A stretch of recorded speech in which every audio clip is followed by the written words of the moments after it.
Hola, hola. Sí, ya me han dado el ok desde allá atrás. Bueno, queridos amigos, vamos a continuar. Antes quería comentar solamente una cosita sobre el acto anterior que estoy absolutamente de acuerdo con todo lo que han contado y sobre todo con la importancia del texto teatral. Que además, bueno, es que yo mismo he sido guionista durante muchísimos años, es algo similar, aunque no lo mismo, y también he escrito algo de teatro y se ha estrenado algún monólogo y tal. Y quería decir que desde luego en el festival yo creo que tiene que haber presencia del teatro, ¿no? Y que la ha habido, que ciertamente recuerdo algún acto, por ejemplo, con Centroamérica cuenta, que aprovechamos que varios de los escritores que venían de Centroamérica eran, además de poetas o narradores, eran dramaturgos, habían escrito obras de teatro, habían sido representados para hacer un acto sobre teatro. Siempre funcionamos un poquito así, es decir, invitamos primero a quienes creemos que deben estar y posteriormente organizamos los actos para facilitar el que los autores brillen, ¿no? Entonces aprovechamos el caso del teatro, también hemos tenido cosas, por ejemplo, sobre cine y sí es verdad que evidentemente no es protagonista y siempre ha sido protagonista la poesía, el cuento, la novela, incluso el ensayo y bueno, hemos tenido crítica literaria, etcétera, ¿no? Pero bueno, importantísimo, y yo creo que debemos hacer más actos sobre escritura teatral. Desde luego hay un déficit total de publicación de libros de teatro. Yo leo teatro, me parece fundamental. No creo que haya ningún buen lector que no lea teatro también, ¿no? Además de todo lo demás. Bueno, dicho lo cual, siempre intentamos tener también un gran recital poético, ¿no? Y en esta ocasión, pues bueno, de la misma manera que escogemos a los autores que además han escrito teatro, buscando, ¿no?, que puedan participar en los actos, pues aquí hemos invitado a una serie de poetas. Hay más poetas en este festival que los que están aquí. Ha sido difícil, ¿no?, hacer. Después habrá otro recital el sábado para que además se complete nuestra función poética y bueno, pues yo creo que van a leer 10 minutos Juan Bonilla, Olvido García Valdés, Pedro Flores, Elsa López y Jaime Siles. Ellos se van a ir presentando cuando lleguen. Lo primero que dirán será su nombre y luego comenzarán a leer. Luego ya buscan información sobre ellos. Es muy difícil presentar a los poetas. Muchas gracias. Seguimos.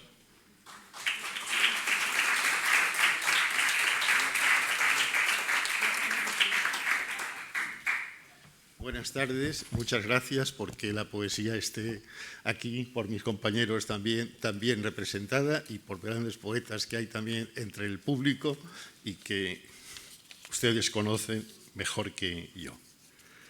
Como Mellini es un hombre excesivo, me ha encargado una ponencia con el título de El acervo de la cultura occidental o algo así.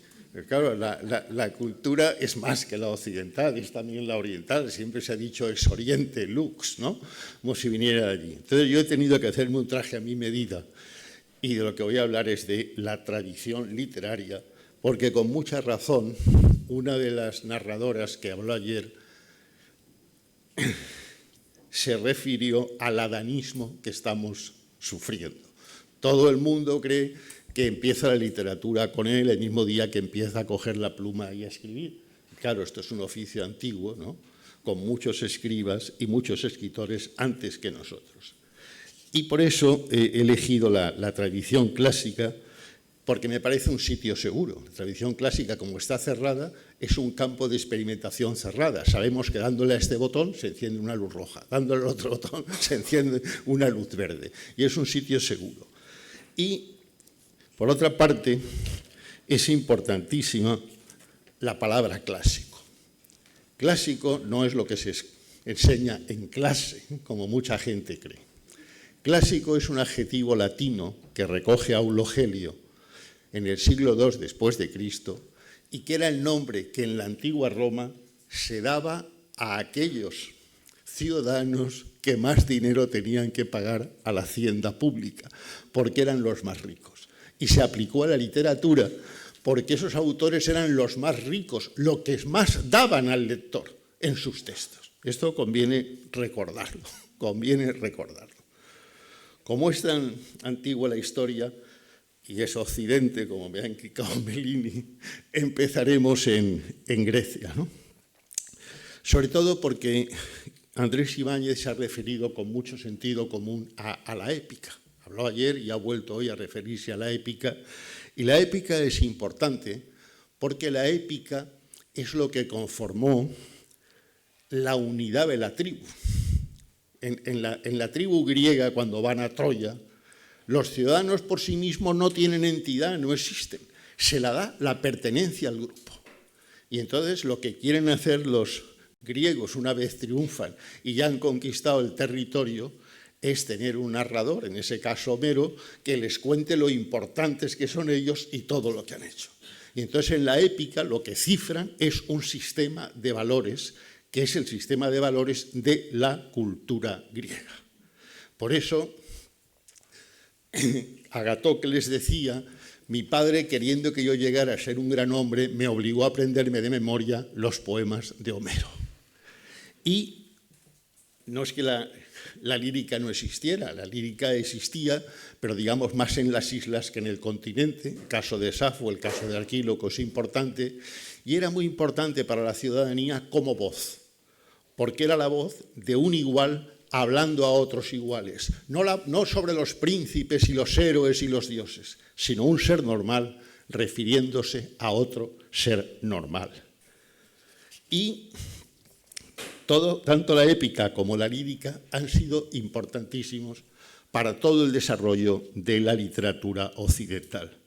Y yo diría que de modo muy especial la tragedia ática, cuando los griegos descubren que toda situación épica es convertible en una situación trágica.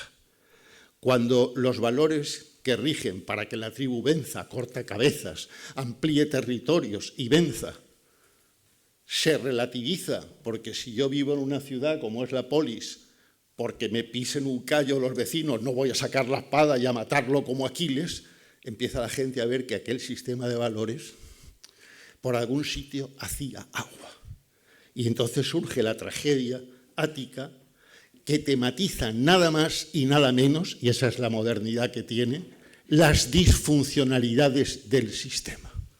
Las disfuncionalidades del sistema son el conflicto del yo con uno mismo, el conflicto de un individuo con los demás, el conflicto de un individuo con los dioses, el conflicto entre dos ciudades, y todo eso es de una gran modernidad, porque la tragedia toma las situaciones de la épica para convertirlas en situaciones trágicas, y toma de la lírica las reses de mensajero y de guardián, que son magníficas, son líricas. Acuérdense cómo empieza el Agamenón de Esquilo, ¿no? Por ejemplo, ¿no? Y en esa resis, concretamente en el del Agamenón de Esquilo, aparece nada menos que un logro extraordinario, el monólogo dramático. Hasta ese momento no hay monólogo dramático, hay coro, pero el coro es otra cosa. Y la tragedia, y Homero y la tragedia, si ustedes quieren, son los grandes educadores del pueblo griego. Los que han educado a Grecia, los maestros de Grecia, son Homero y la tragedia.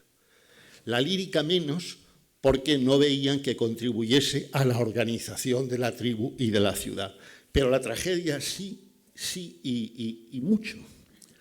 Y la tragedia, por eso Platón reacciona. Cuando Platón expulsa a los poetas de la ciudad, no expulsa a los líricos, ni tampoco a los épicos, sino a los trágicos, que son los que le comen el terreno, porque él quiere, necesita dar la pedagogía de la ciudad. Y si ustedes se dan cuenta, Platón no escribe tratados de filosofía como los filósofos modernos. ¿Qué escribe? Diálogos. ¿Por qué? Porque quiere dar la guerra al teatro desde la filosofía con diálogos como son los diálogos de toda su obra. Pero la tragedia además tiene una cosa que a mí me parece una modernidad maravillosa, que es el coro. El coro está formado por un grupo de individuos que van saltando por el escenario, pero que tienen una voz común. Dicen lo que el héroe es incapaz, el héroe trágico es incapaz de objetivar sobre sí mismo, es lo que se llama en griego la hamartía, la ofuscación, y sin embargo el coro le va diciendo a todo el público lo que está pasando y ese individuo es incapaz de verlo. Pero al mismo tiempo, claro, el público se da cuenta al ver eso, que dice, caramba, Creonte tiene la razón humana, pero la razón divina la tiene Antígona. Los dos tienen razón. ¿Yo por cuál opto? Y descubre nada menos que la heterogeneidad de la verdad. Que la verdad es difícil, muy difícil.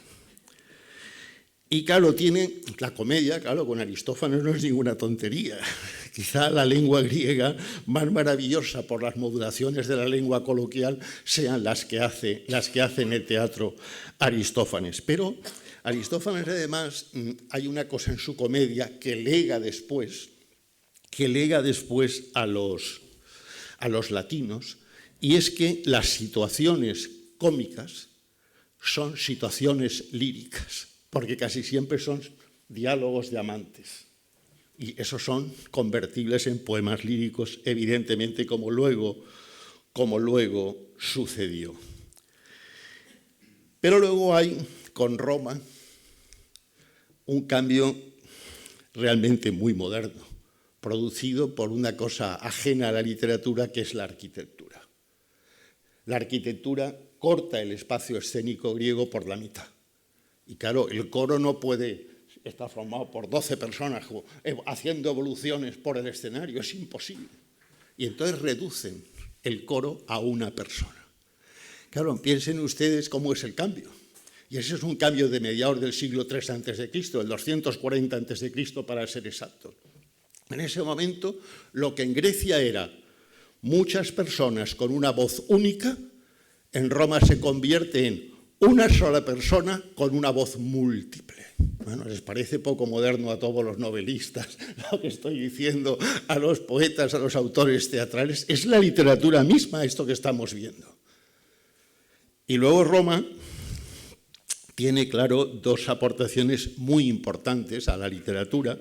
Una es la elegía, que la elegía es literatura del yo, que no estaba nada bien vista en Grecia, y tampoco en Roma por Augusto después, pero en un principio la elegía es de las grandes aportaciones a la lírica occidental, y la sátira, que es propiamente romana. Pero la sátira no es lo que ustedes y yo entendemos ahora por sátira, no es una crítica a unos valores o a unos personajes, no. Es lo que en griego se llama una poikilía, una zarzuela de pescado, solo que en literatura, una mezcla de distintos géneros. Ayer se hablaba aquí, creo que era Bruno Mesa, de la limitación de los géneros literarios y cómo cada vez las fronteras son más débiles entre los géneros y se meten unos en otros, se imbrican. Bueno, eso ya pasaba en la antigüedad. Esto no es en absoluto nada nuevo.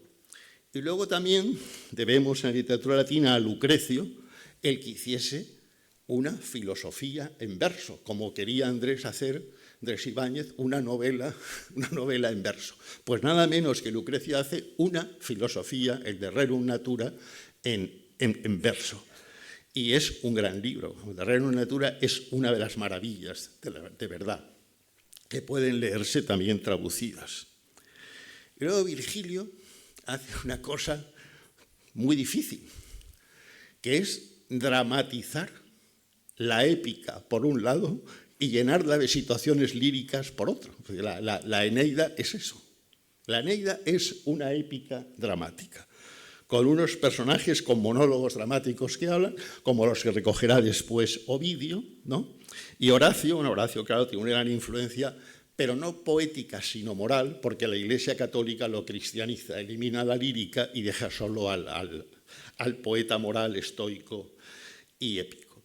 Pero a lo largo de toda la Edad Media, lo que es la elegía latina se mantiene a través del teatro de la comedia del siglo XII en Francia y a través de las cortes de amor y a través de los trovadores y a través del Minnesang de los alemanes. Y en el Renacimiento, claro, se recoge todo ese pensamiento clásico, pero con una idea imperialista, con una idea de dominio del mundo. Pero esa idea del dominio del mundo, cuando viene la primera crisis económica, se viene abajo. Y entonces empiezan a ser manieristas. Pero la crisis del manierismo desemboca en el barroco, que será tan importante para los románticos después, que enlazará por un lado, saltando el Renacimiento y el manierismo, enlazará con la Edad Media y por el otro enlazará con el gran romanticismo europeo. Y por eso en el barroco dice Lezama Lima, con mucha razón, que ese es el momento en que la poesía empieza a escuchar su propio silencio. Y los neoclásicos yo creo que no son demasiado importantes porque son repetitivos, son partidarios de la poética Aristóteles sin modificarla, cuando ya a Shakespeare aquello le venía muy corto y tenía que saltárselo, pero los románticos interpretan la realidad de lo que es la revolución industrial, lo que es el cambio de época, porque claro, una sociedad basada en una sociedad agrícola, antiguo régimen, basada en los cambios de la naturaleza, en los cambios de estación que rigen la vida hasta ese momento, y en lo que lo importante es la naturaleza, es Dios, se viene abajo con la revolución industrial. Claro, la revolución industrial demuestra que un producto hecho en la industria es más perfecto que uno de la naturaleza. Eso es un cambio histórico. A partir de ahí puede decir Nietzsche, Dios ha muerto, porque ese mundo se ha venido por completo abajo. Pero además, como consecuencia de la revolución industrial, aparece el ferrocarril, que puede pasar los excedentes de cupo de una producción de un país a otro o en el mismo país. Eso trae un aumento demográfico enorme. Desde el siglo I hasta el siglo XVIII, en Occidente, la población no ha variado, es más o menos la misma. Aumenta cuando los españoles traen la patata del Nuevo Mundo y entonces hay grandes extensiones europeas que pueden comer, pero hasta ese momento eso no era así.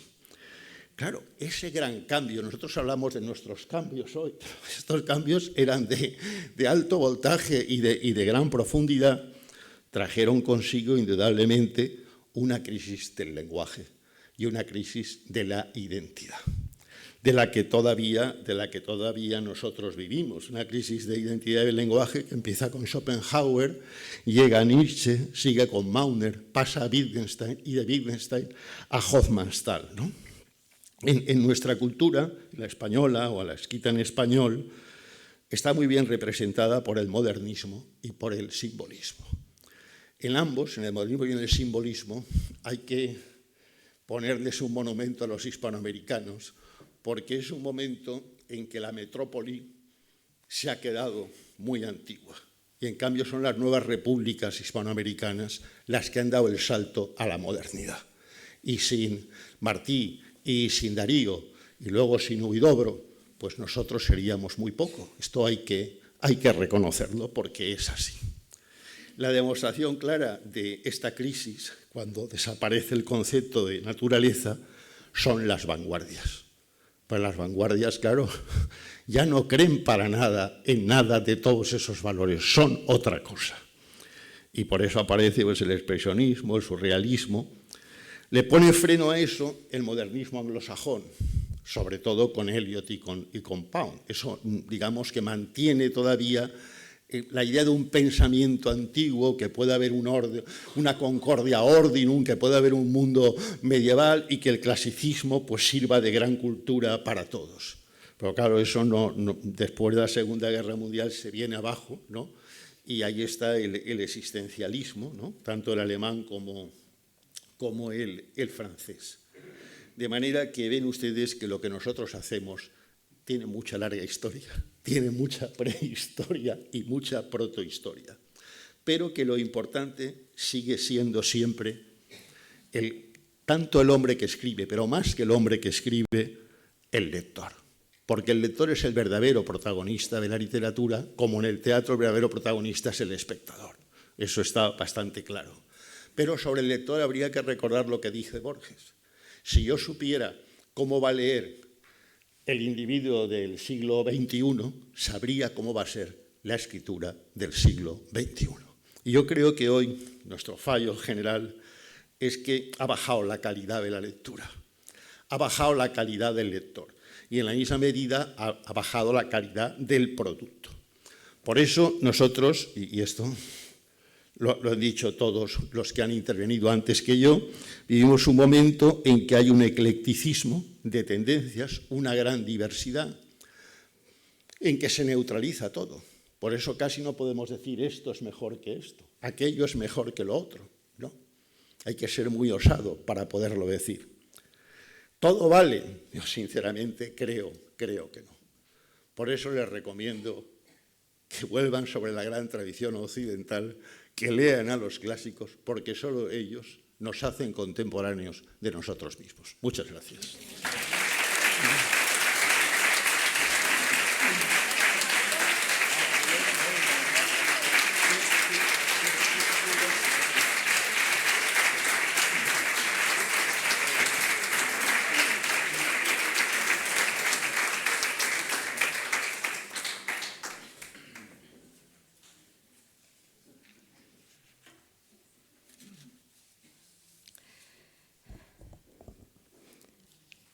Me llamo Elsa. Ellos suben la cuesta con el caminar incierto del herido.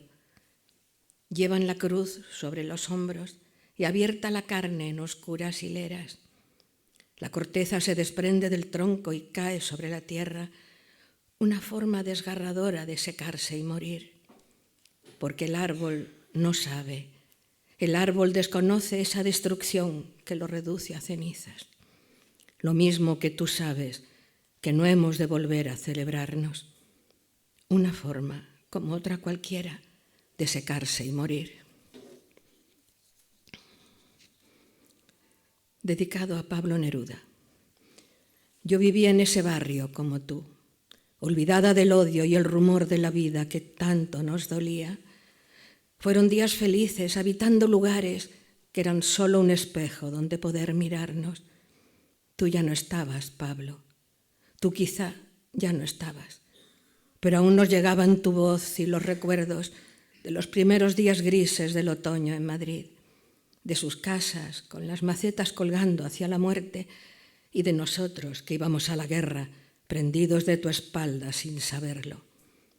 Esperábamos tu vuelta, que volvieras un día a mirar las ventanas de tu barrio de Argüelles y de aquella casa con balcones hacia la luz de junio.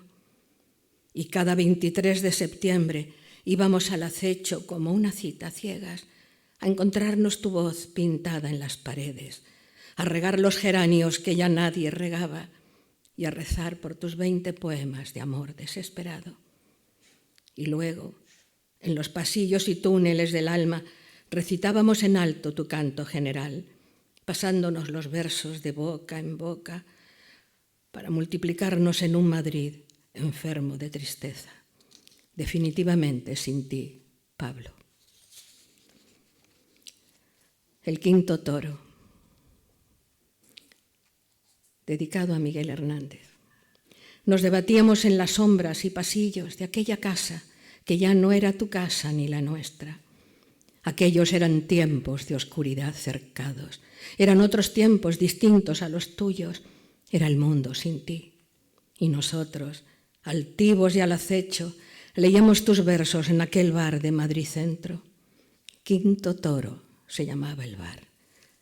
Y nosotros, sin nombre aún, recostados en las mesas de madera brillante, rezábamos tus versos con la boca apretada y los dientes al filo de la sangre. Yo leía siempre los mismos poemas. El niño yuntero eran mis versos. El puño en alto los leía. Madrid, año 60. Éramos muchos a decirte y a mí me dejaban la voz. A pesar de la niebla y del corazón hecho a pedazos, a mí me dejaban decirte en voz muy alta, como un grito, como un ensalmo tu voz en la mía.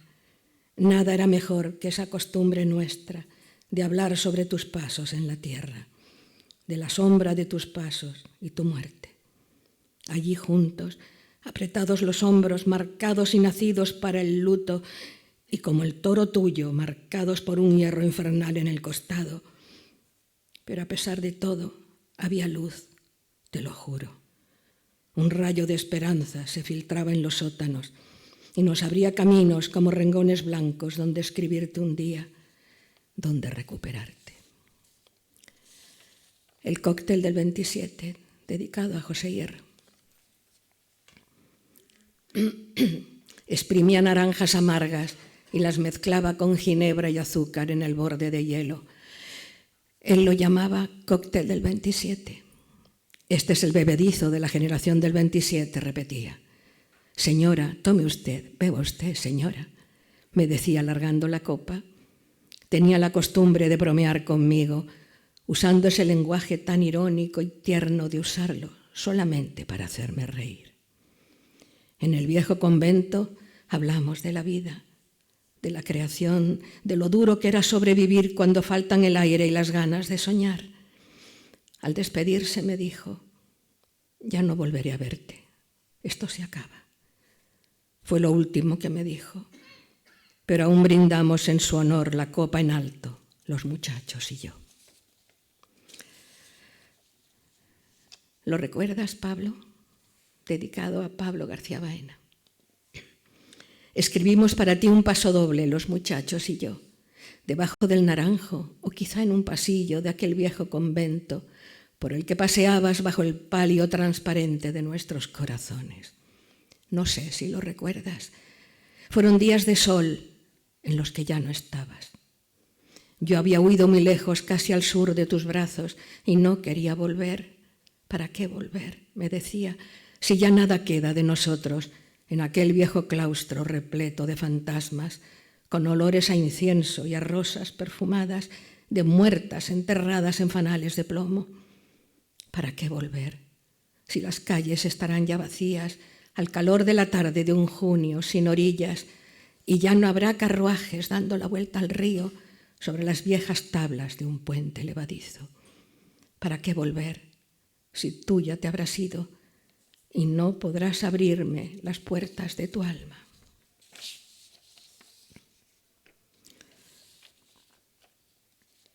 Yo soy la que comparte contigo el abandono, la que entretiene sus juegos con los tuyos y deja a cielo abierto el campo de batalla. Yo soy la favorita, la más agasajada, la que mejor comprende tu soledad de alberca, la que sabe reposarte de cetros y coronas, la que teje sin descanso esa capa de lino que volverá a cubrirte los días de tormenta, la que mejor conoce tus noches de penumbra, la que presiente sin hablar tu aventura más cierta, la que te ríe los lances y prepara la cena con manjares divinos que calmarán tu pena y el dolor de las otras, aquella que aletea muy cerca de tus sienes y al oído te reclama su vuelo más alto. De todas soy la más amada, la más hermosa, la más triste de todas.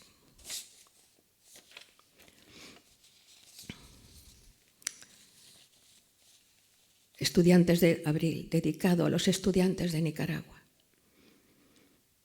Éramos jóvenes, terriblemente jóvenes, impulsivamente jóvenes, maravillosamente jóvenes. Así éramos. Y entonces llegó el frío, las hienas y el sacrificio ritual de los inviernos, cuando se acaba el aire, lo verde de los ríos, el canto y la alegría. Llegaron los cuchillos, el fuego y las cenizas.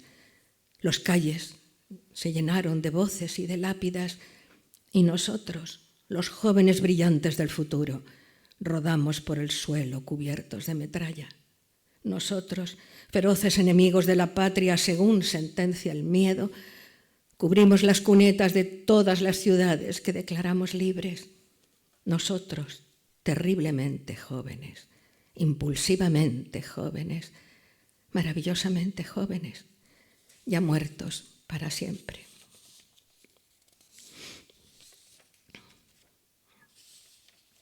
La muerte. Algunos volvieron el rostro de piedra y sal los labios. Los ángeles del cielo revolotearon sobre ellos, cantando alabanzas al Dios de la justicia. Ninguno tuvo tiempo de ver los pies descalzos de una niña pequeña que descansaba alerta sobre las viejas ruinas de todo lo que un día había sido su patria. La niña de ojos grandes y de piel azulada, los ojos de la niña como un inmenso páramo contemplando los muertos, las cenizas y el odio. Ella soñaba el mar, el ruido de las olas, las arenas calientes, el beso de la madre y las tibias caricias de la abuela. Ella soñaba el mundo, los árboles muy verdes, las casas de colores, el agua transparente y el vuelo silencioso de plateados ángeles. Sí, yo soy esa niña dolorida y ausente que camina sin rumbo por las tierras del sur. Sin párpados mis ojos nunca podrán mirarte. Yo soy la que navega por las aguas del Ganges, abierta en canal como una vaca enferma y arrojada al camino de 100 pueblos distintos. Yo soy, sí, yo soy esa niña sin clítoris ni lengua. Yo soy la presentida, la muerte en vida, la que han casado en vano con abuelos y príncipes. Sí, yo soy la que tú miras sentada en esa esquina y extiendes sus 2 manos para que la acaricies y le des un mendrugo o un beso que no pide. La que se arroja al agua desde un acantilado para dar de comer a ballenas hambrientas. La que viaja en patera sin hermanos ni madre. Sí, yo soy esa, la sin tribu, la herida. Y termino con un poema del año 2008 dedicado a los niños de Gaza. Se titula Las sábanas. En hilera los cuerpos, como alfileres blancos ensartados al suelo, la mujer tiende al aire las sábanas de hilo, en hilera las sábanas. El viento del desierto esparce arena blanca en los ojos abiertos sin cerrar sobre el suelo, en hilera los muertos. La mujer ya no llora. Recuerda solamente que no había en toda Gaza unos ojos tan negros. En hilera. Gracias.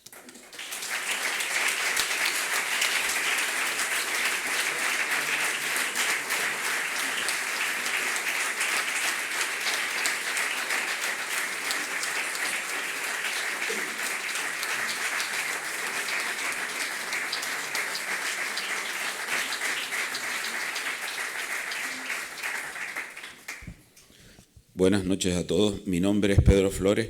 Creo que me han invitado porque tengo el apellido folclórico. Muchas gracias, Juancho. Muchas gracias, Nicolás, a toda la organización del festival. Un honor compartir con estos poetas esta velada de hoy y compartir el festival con todos los que están ahí sentados. Empezaré a torturarlos a ustedes con un poema que se llama La casa de la bruja. A la casa de la bruja no se puede llegar sin la traición de los pájaros, sin el hambre de los pájaros. A la casa de la bruja no se debe entrar sin las tripas vacías, sin el deslumbramiento en los ojos. Tú entraste en la casa de la bruja y yo me quedé afuera, pegando la oreja a su negra puerta por oírte masticar. Habíamos acordado que el primero que probase el sabor de la sombra, su calma crepitación, masticaría muy fuerte para que, estuviera donde estuviera, lo oyera el otro, lo acompañara el otro. Yo estoy frente a la casa de la bruja esperando mi turno, con la boca abierta como un tonto, mascando saliva y aire al ritmo de tu masticación, con la música de tus dientes. Y sí, todo es una trampa. Dentro de la casa de la bruja, ella engorda a las niñas para comérselas después. La bruja es la que manda a los pájaros a comerse los caminos. ¿La muerte? No, la muerte no. La poesía es la bruja. Esto se llama Órbitas y dice así. Fue cuando el abuelo te echó de casa, porque yo ya estaba dentro de ti. Tú eras mi Sputnik 2 y yo un ingrávido perro feliz. y la pelota azul y satisfecha del mundo giraba por primera vez ante los ojos de alguien inasible y ajena. Tú la perra y yo tu hijo de perra.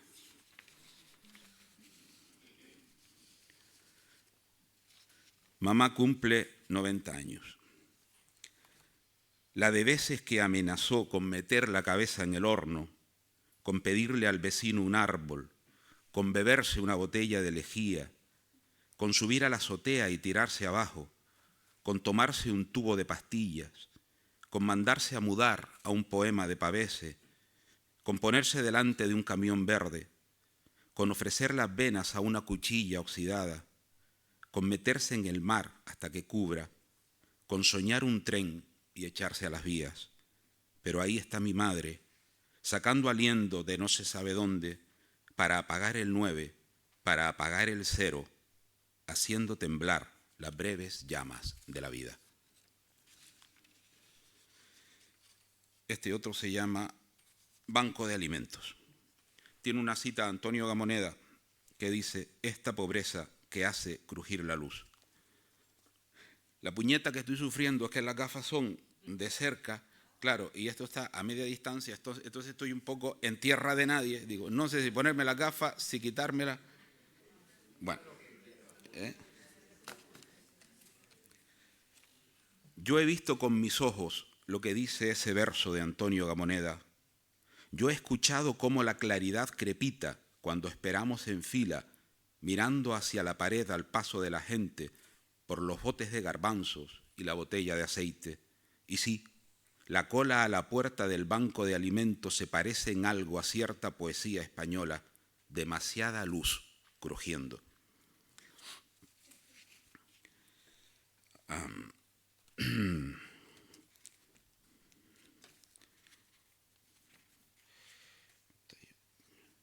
De este libro que se llama El increíble poeta menguante, El negocio de la chatarra.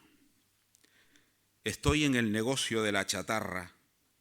Poseo un camión viejo y un olfato de cerdo metálico con el que venteo una brizna de plata entre el clamor chirriante de la quincalla. Los nuevos poetas conducen mudos coches eléctricos. Cuando me adelantan en la carretera aprietan el acelerador con la sonrisa y yo me digo admirado: ahí va un poeta de hoy.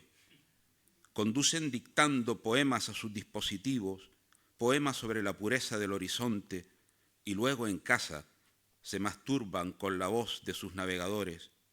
Yo soy el ojalatero, rebaño el óxido de las palabras, soy una hiena con una prótesis en la risa, escarbo en los vertederos a por los caparazones de las máquinas que emponzoñaban el aire. Abrevo en las charcas de metal pesado y me la casco mirando el viejo póster de Playboy que cuelga de la pared de un taller mugroso. Miss Octubre del 86. Ese año nacieron muchos poetas. Algunos de ellos se ríen de medio lado cuando me adelantan en la carretera.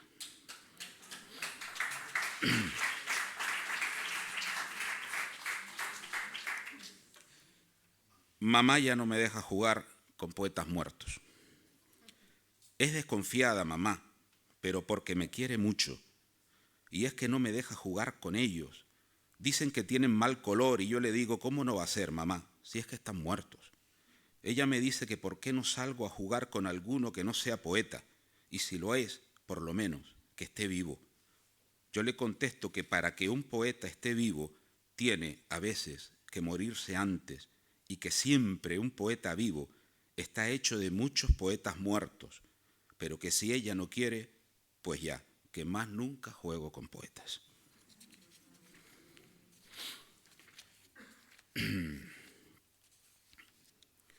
Esto se llama el efecto Mayakovsky. Creo que Jaime ha dicho algo importantísimo, ¿no? En resumidas cuentas ha dicho que no se puede escribir sin memoria, ¿no?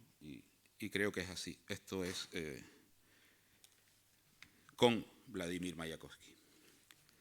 Él está sentado a su mesa en 1930. Encima de la mesa hay un revólver y una carta.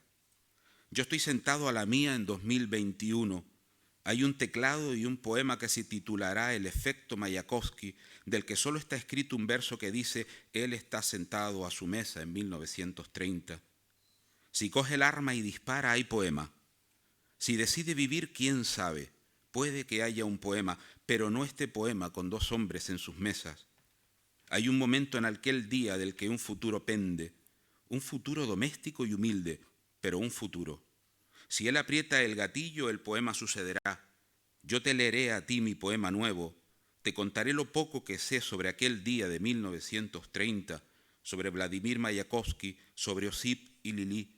Te consternarán más esa historia, ese amor, ese revólver, que otro más de mis olvidables poemas, pero serás tierna conmigo y eso bastará.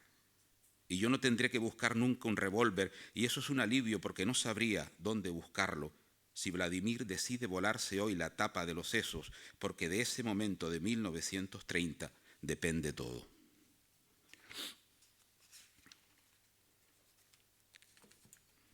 Instrucciones para desactivar a un poeta bomba. Suelen aparecer de vez en cuando en los aeropuertos y eso. Tal vez te encuentres a alguno de ellos en el centro comercial. Amenazará con leer del libro que lleva adosado al pecho. Acércate a él despacio, gánate su confianza diciéndole que conoces muy bien su obra. Haz que se pierda en el páramo de su ensueño y entonces, si es un poeta elegíaco, corta el cable negro. Si es un poeta social, corta el cable rojo. Si es un poeta ecológico, corta el cable verde. Si es un poeta puro, corta el cable blanco. Si es un poeta marino, corta el cable azul. Si no tienes a mano unas tenazas, huye o vuela por los aires.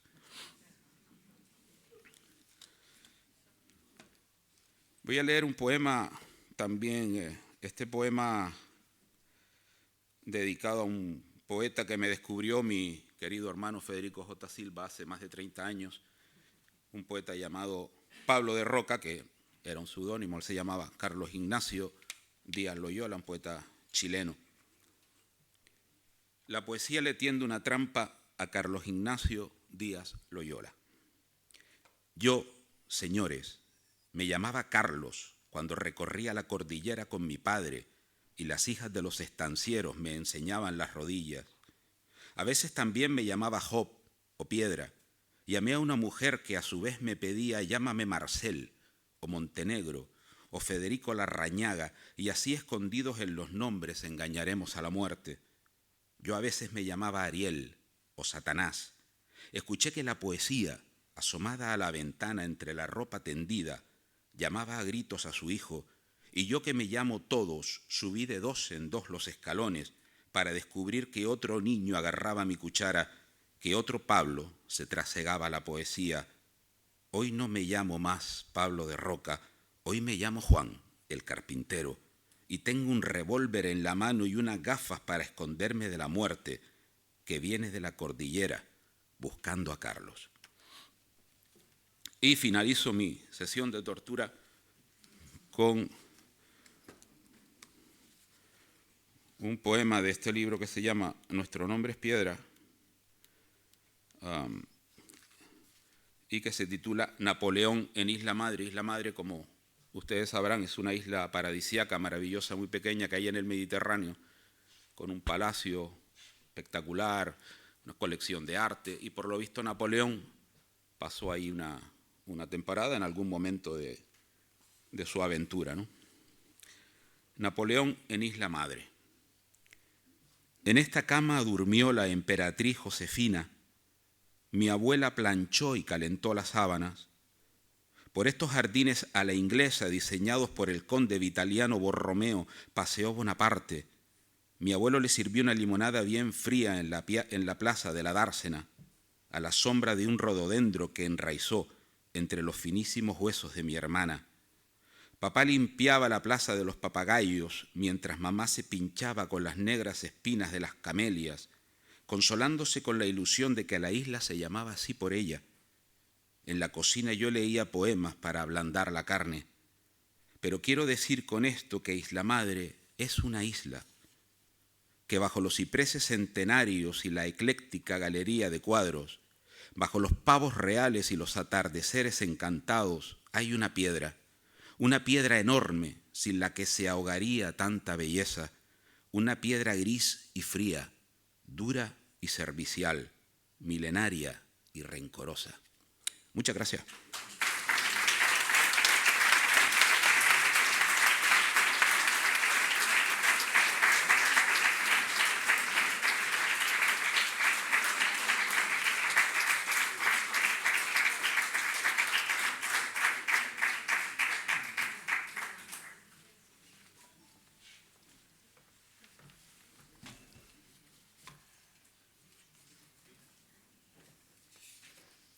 Bueno, buenas noches.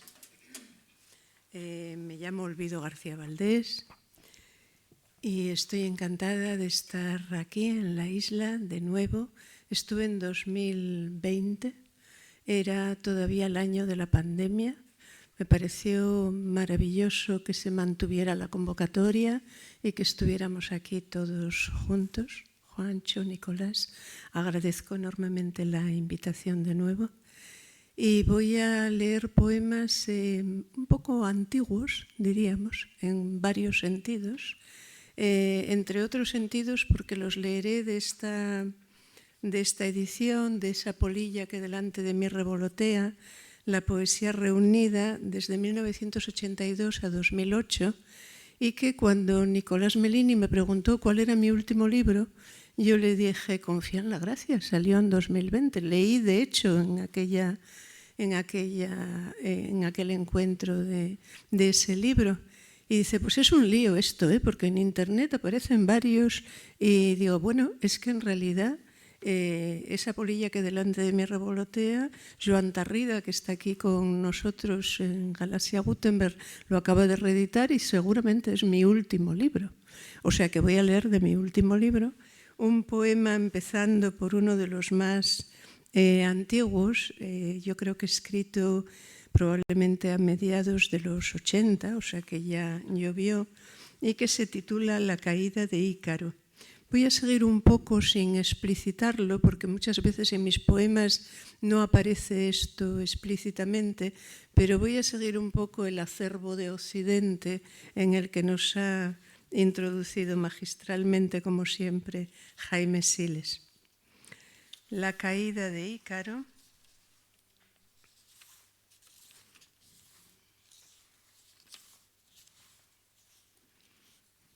Un problema que tiene este libro es que él se conserva tal cual y yo no.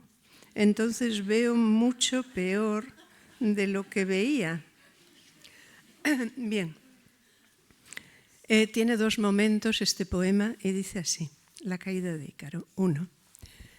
Los atardeceres se suceden, hace frío y las casas de adobe en las afueras se reflejan sobre charcos quietos, tierra removida.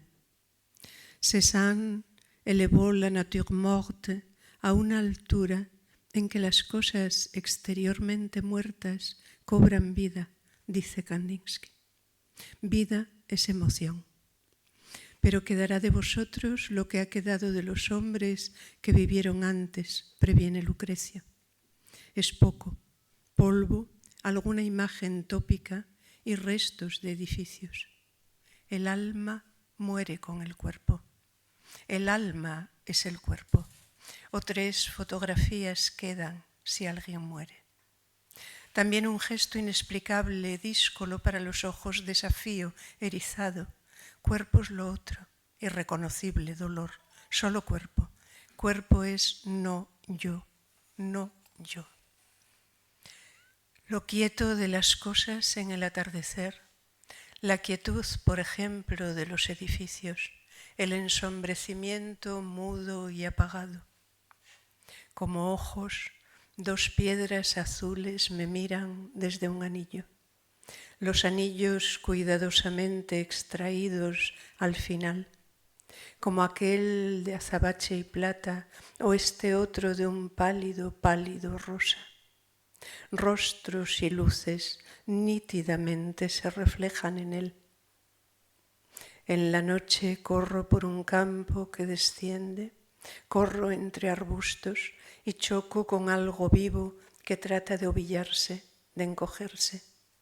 Es un niño pequeño. Le pregunto quién es y contesta que nadie.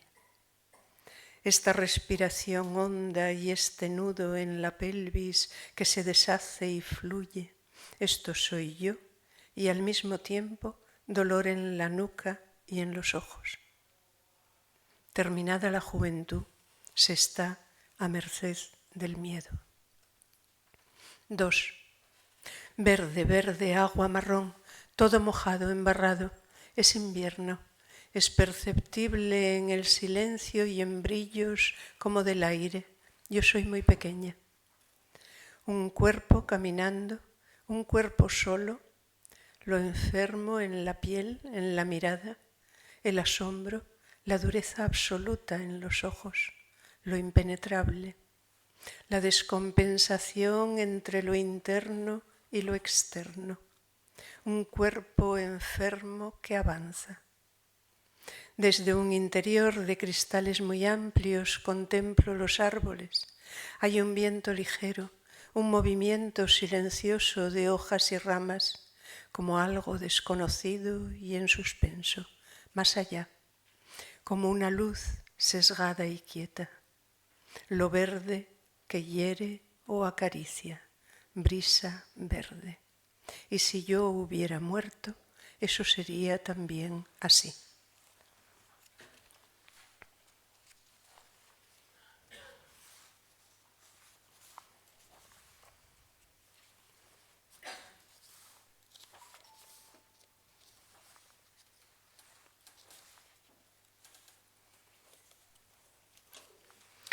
Este conocido temblor de las hojas con la brisa y este verde de abril como un vómito en la luz. Suficientes aún las antiguas palabras. No percibe el cadáver dulzura ni calor, y sí, en cambio, el silencio y el frío, puesto que se percibe lo que se es. Discontinua vivencia, porque todas aquí somos iguales, como mirlos y mirlos esbeltos en el canto y en el negro intercambian sonidos. Acepta la vida, el acorchamiento de la vida, desecha la vieja ibris, nada pierde quien muere, nada gana tampoco. Es nítido el sonido tras la lluvia. Se percibe ahora el tren con violencia veloz, el obsesivo zureo de palomas.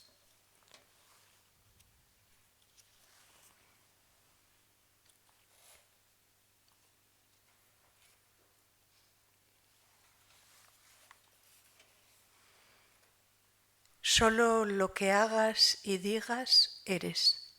Incierto lo que piensas. Invisible lo que sientes dentro de ti. ¿Qué significa dentro de ti? Nada eres si, como dicen, no es intersubjetivamente comprobado, al menos comprobable. Juan de la Cruz no es más que unos poemas. Emily Dickinson, Edgar Allan Poe, solo palabras. ¿Qué significa intersubjetivamente? ¿Cuántos sujetos hacen falta? ¿Cuántos que digan a la vez Juan de la Cruz, Emily Dickinson, Edgar Allan Poe son cimas de la vida humana, cimas de la miseria humana en este hermoso mundo?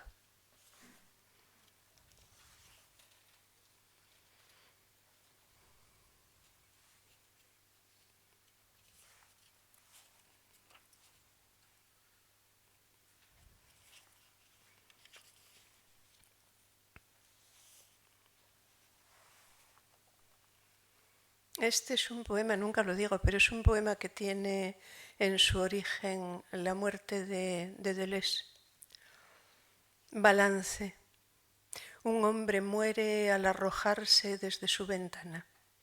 Razón también ejercitada en la muerte. Pensar cómo vivir. Pesan afectos, resuena esta violencia callada. Duele tú hueso poroso o lámpara quebradiza.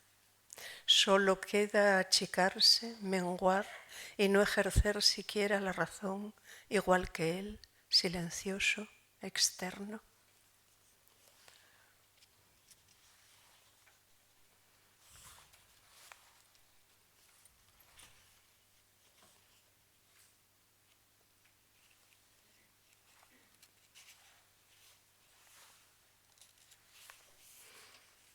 Sube el ruido de quienes asisten a la boda, mientras la brisa mueve ramas y hojas frente a los sillares. Si en vez de verlo y ver el sol dorando bajo las piedras y las hojas, viera solo una foto, sillares, pináculos y un trocito de árbol, todo bajo la luz, me perdería, además de la brisa, la móvil levedad de las hojas, los vencejos chillando, las voces que me excluyen, la sombra que casi imperceptible se desplaza, la vida, cómo suena su fugitivo ojo.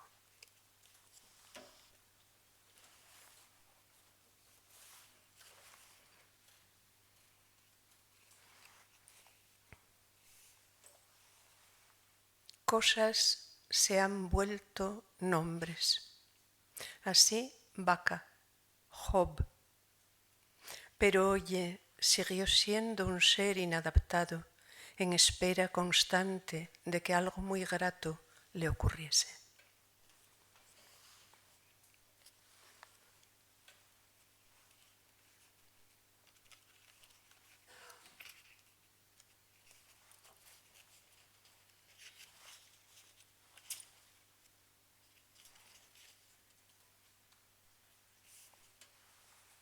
Un libro que leyó y releyó aparece en sus manos como en manos ajenas. Fija en la copa del árbol la imagen del vacío, respira sosegada, alza ramas y hojas con ritmo de pulmón, descienden. Dice algunas palabras repetidas, consuelo busca, sabe que animales temidos hallan a quien los acecha.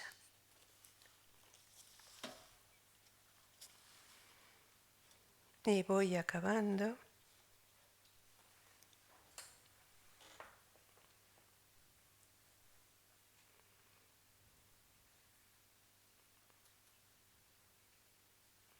Bueno, voy acabando, sí.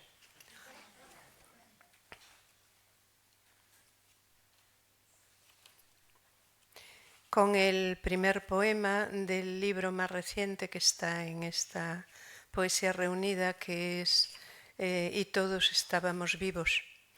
Es un libro de 2000 que se publicó en 2006. Y este es el poema inicial. Oye batir la sangre en el oído, reloj de los rincones interiores, topo que trabaja galerías, gorrión que corre ramas desnudas del tubo del ciprés.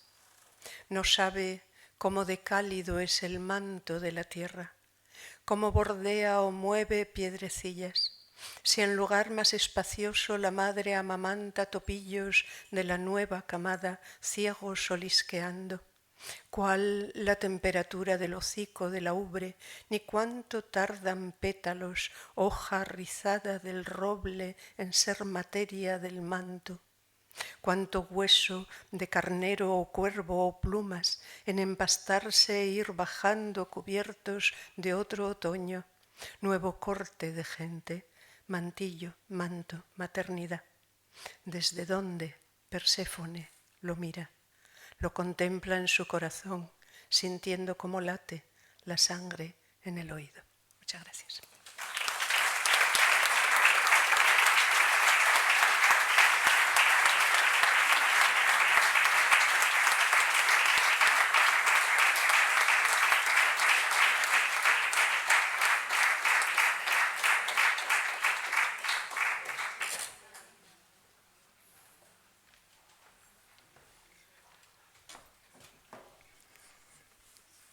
Bueno, buenas tardes. Gracias por la invitación. Ya me invitaron hace unos cuantos años, no pude venir por razones que no vienen al caso. Y estoy encantado de estar aquí, dado que Jaime sí les ha dado una ponencia tan completa, un curso acelerado sobre el acervo de Occidente. Naturalmente voy a empezar con un haiku para apostar por el Oriente.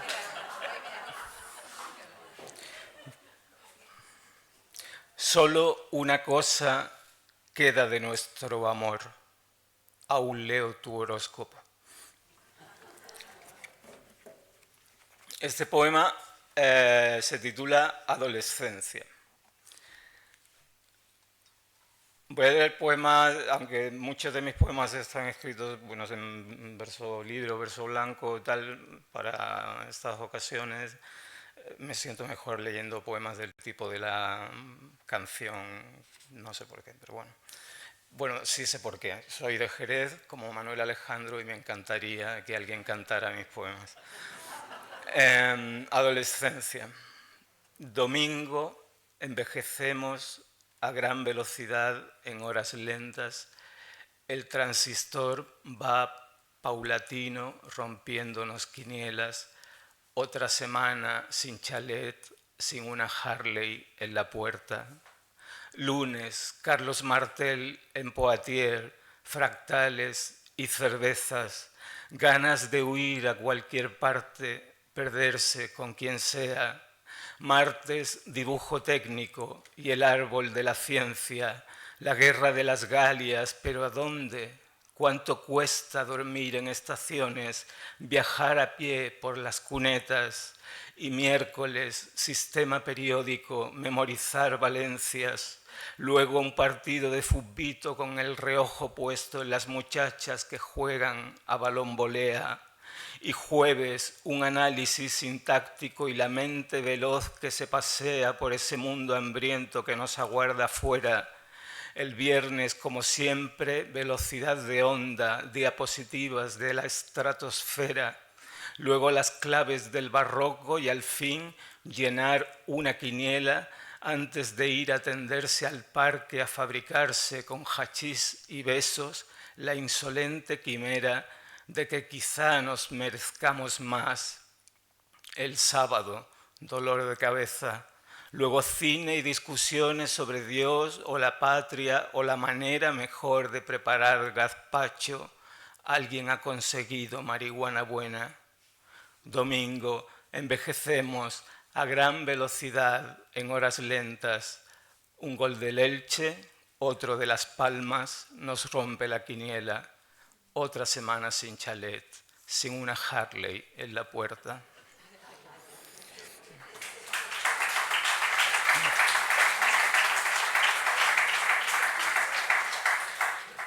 El combate del siglo.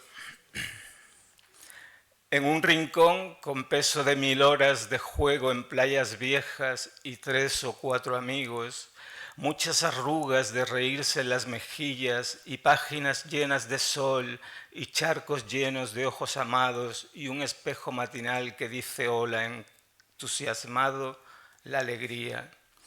Y en el otro rincón, con toneladas de dudas y un vacío que no deja que las voces se extiendan y 1000 noches aplastadas por la bota militar del miedo y despedidas y un espejo en que se borra un niño antiguo, la tristeza. Segundos fuera, suena el gong, danzan los púgiles, se estudian, lanzan algunos golpes, la tristeza conecta un gancho exacto, una noticia grabada en el contestador, una traición de alguien en quien confiabas, seguido de un buen uppercut, un pelotón de nubes negras que coloniza el cielo oscureciendo la mañana. La alegría trata de defenderse con canciones, pero su táctica se vuelve contra ella y unas palabras que quisieron ser celebración del mundo se convierten en tenue indumentaria de la propia impotencia por salvarse, y se va al suelo la alegría, y tarda en levantarse la alegría, pero vuelve a levantarse. Y entonces la alegría contraataca con un gesto robado a un transeúnte en cualquier calle, o emerge insólita en la estantería donde te aguarda un libro que anhelabas, y luego la tristeza le abre una ceja a la alegría con un golpe fantasma, o logra la alegría tumbar a la tristeza con el rumor del mar y las sonrisas de las olas, y se va al suelo la tristeza, y tarda en levantarse la tristeza, pero vuelve a levantarse.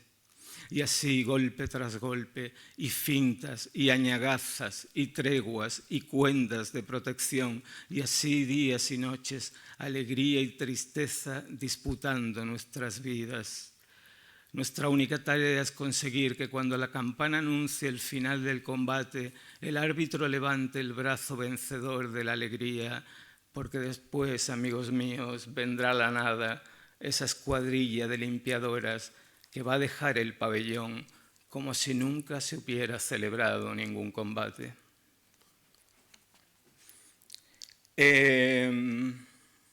A los clásicos, de vez en cuando, también hay que contradecirlos y decirles las cosas en las que se equivocaron.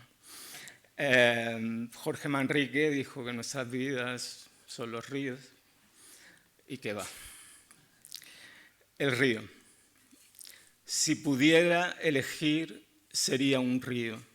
Siempre el mismo río, pero sin ser el mismo nunca. Un río hundiéndose como daga en el mar en el exacto instante repetido en el que nace sin testigo alguno entre las grietas de una peña. Y a cada instante ser también hilo de agua solitario entre árboles pacientes que levanta un rumor de agua nerviosa o se ensancha orgulloso al paso de ciudades por reflejar torres del oro y vanas catedrales. O da de beber al ganado en un recodo o se inventa piscina para que se bañen los chicos. No, nuestras vidas no son ríos. Ellos siguen naciendo cuando mueren, ellos siguen corriendo alegres, violentos o se remansan en valles. Si pudiera elegir sería un río, cualquier río, algo que siempre está naciendo, algo que está pasando siempre, algo que muere en cada instante. Y termino con un poema que se titula La Caracola. Se publicó en un libro de poesía infantil, o sea, poesía para niños. Y bueno, como estamos en una isla, no sé, la caracola, pues ya está. La Caracola. También es del tipo de canción, digo, si hay algún músico. Dentro de esta caracola ruge un mar contra una playa en la que quizá alguien haya hallado otra caracola que ahora se acerca al oído para escuchar el rugido de las paulatinas olas que se rompen en la playa, en la que quizá alguien haya hallado otra caracola, que alguien como yo se acerca al oído y oye terca cómo rompe la mar sola sus olas en otra playa, en la que quizá alguien haya hallado otra caracola. Y así dentro de cada una, otra playa y otro abismo. Y también nosotros mismos, este mar con esta luna, estamos dentro de alguna caracola colosal que alguien se acerca al oído para escuchar el sonido que hace nuestra soledad. Gracias.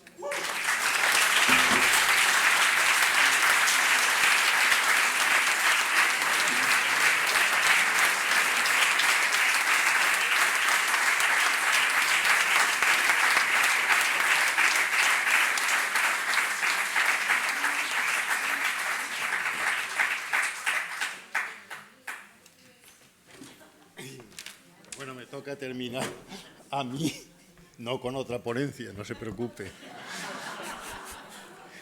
sino leyendo poemas y agradeciendo a los organizadores de esta maravilla de encuentro, de congreso de ambos lados del Atlántico.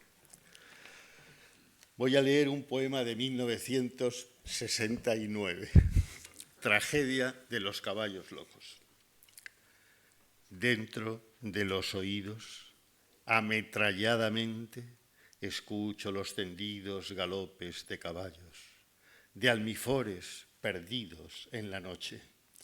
Levantan polvo y viento al golpear el suelo sus patas encendidas, al herir el aire sus crines despeinadas, al tender como sábanas sus alientos de fuego. Lejanos, muy lejanos, ni la muerte los cubre, desesperan de furia hundiéndose en el mar y atravesándolo como delfines vulnerados de tristeza. Van manchados de espuma, con sudores de sal enamorada, ganando las distancias y llegan a otra playa y al punto ya la dejan, luego de revolcarse gimientes, después de desnudarse las espumas y vestirse con arena. De pronto se detienen. Otra pasión los cerca. El paso es sosegado y no obstante inquieto. Los ojos coruscantes previniendo emboscadas. El líquido sudor que los cubría se ha vuelto de repente escarcha gélida. Arpegian sus cascos al frenar el suelo que a su pie se desintegra. Ahora han encontrado, de siempre sí esperándoles, las yeguas que los miran. Ya no existe más furia ni llama aquel amor, la dicha de la sangre, las burbujas amorosas que resoplan al tiempo que montan a las hembras, y es entonces el trepidar de pífanos, el ruido de cornamusas, el musical estrépito que anuncia de la muerte la llegada. Todos callan, los dientes se golpean quedándose soldados, oscurece, la muerte los empaña, ellos se entregan y súbito, como en una caracola fenecida, en los oídos escucho un desplomarse patas rabiosas, una nube de polvo levantado por crines, un cataclismo de huesos que la noche se encarga de enviar hacia el olvido. Y al leer Semáforos, Semáforos, que es un poema videoclip. La falda, los zapatos, la blusa, la melena, el cuello con sus rizos, el seno con su almena, el neón de los cines en su piel, en sus piernas, y en los leves tobillos una luz violeta. El claxon de los coches se desangra por ella. Anuncios luminosos ven fundirse sus letras. Cuánta coma de rímel bajo sus cejas negras. Taquigrafía el aire y el aire es una idea. El cromo de las motos gira a cámara lenta. Destellos, dioramas, tacones, manos, medias. Un solo parpadeo y todo se acelera. El carmín es un punto y es un ruido la seda. La falda, los zapatos, la blusa, la melena se han ido con la luz verde que se la lleva. En un paso de cebra la vi y dije, ella, y todos los motores me clavaron su espuela. El semáforo díjole adiós y era muy pronto para todo, muy tarde para verla. El ámbar me mordía los ojos y las venas, y la calle tenía resplandor de pantera. ¿En qué esquina de yodo su mirada bucea? ¿En qué metro de níquel o burbuja de menta? Ningún libro me dice ni quién es ni quién era, ni su nombre ni el mío intercambian fonemas. Lloran los diccionarios, lloran las azoteas y dicto mis mensajes en una lengua muerta. He llegado hasta junio y estoy en las afueras. La costura del cielo tiene blondas de niebla. Las boquitas pintadas dejan polvo de estrellas en el borde de un vaso boreal de ginebra. Escrito en cuneiforme, el perfil de sus ruedas, los taxis amarillos tatúan la alameda. La noche me maquilla con su breve tormenta de bares y de hoteles sonámbulos que tiemblan. Otoño de terrazas vacías y de mesas, de toldos recogidos y sillas genuflexas. Los lápices de labios con la aurora despiertan. Los espejos los miran dibujar sus dos letras. En un paso de cebra la vi y dije, ella, y todos los motores me clavaron su espuela. Esta es la misma calle, esta la misma acera y la hora la misma. Solo ella no es ella. La falda, los zapatos, la blusa, la melena, el cuello con sus rizos, el seno con su almena y la coma de rime bajo sus cejas negras. El aire me grafía aún su silueta, esculpida en el ámbar de algún paso de cebra, fosforece su piel, fosforecen sus medias.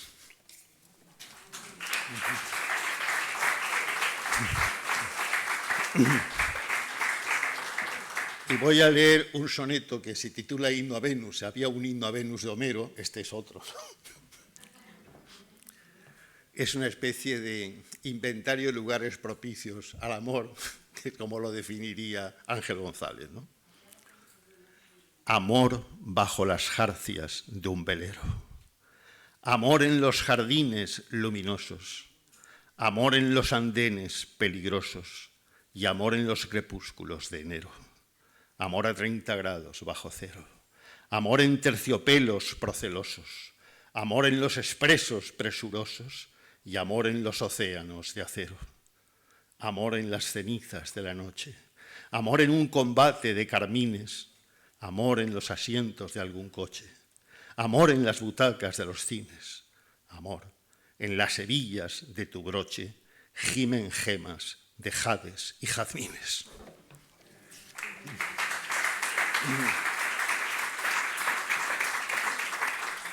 Bueno, voy a leer dos más, no se preocupen.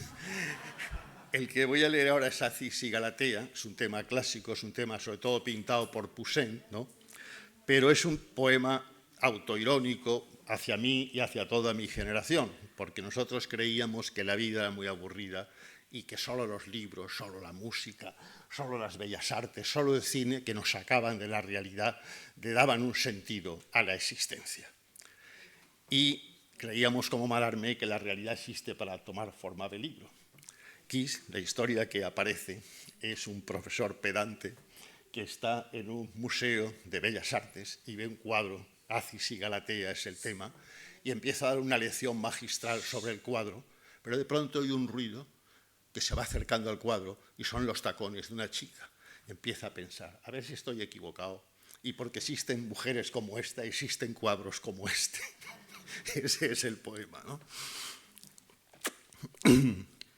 Ese cuerpo labrado como plata, ese oro, esa túnica, esa piel, ese color que tiñe la escarlata, corola del pistilo de un clavel, ese cielo de cárdenos espacios, esa carne que tiembla en el vaivén de las rodillas y de los topacios, nos dicen que este cuadro es de Poussin. El resplandor del sol en los minutos, del gris del agua sobre el guas del grés, el césped de corales diminutos que puntean las puntas de sus pies, el placer de los vicios absolutos, el maquillado estambre y el cascabel de sus tacones, los ojos resolutos, disueltos en vidrieras de bisel, las dunas de su cuerpo y esas manos que la luz difumina en el papel de este poema, dicen que eran vanos, ese oro, esa túnica, esa piel. La chica que los mira aquí a mi lado es más real que el lienzo y que el pincel. Hace un gesto de geisha emocionado, más certero, más cierto, más rimado de rímel que la estrofa del clavel. El cuadro del museo que miramos no está en la sala, ni en el Louvre, ni en la Tate Gallery, el Hermitage o Samos, y no es ni por asomo de Poussin. El cuadro del museo que miramos, Acis y Galatea, ella y él, somos nosotros mismos mientras vamos, ojo, labio, boca, lengua, mano, sobre la carne del amor humano, ensortijando flores, cuerpos, ramos, de un verano mejor que el del pincel.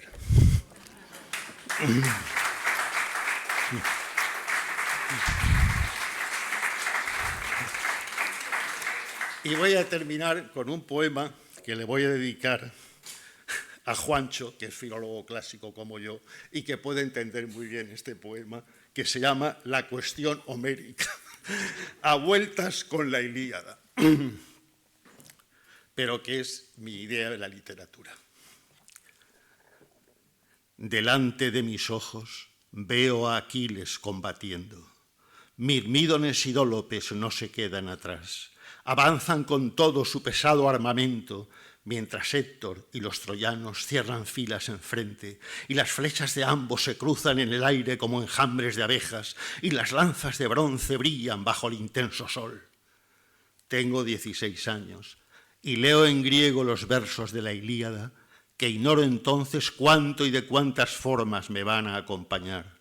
Cóncavas naves navegan por mi mente, catálogos de armas y guerreros también. Se me va haciendo familiar su estilo, tanto el de ellos como el de las palabras, que cada hexámetro, bajo la luz del flexo, extiende sobre mí. Quiero que los aqueos venzan y los troyanos pierdan, o al revés.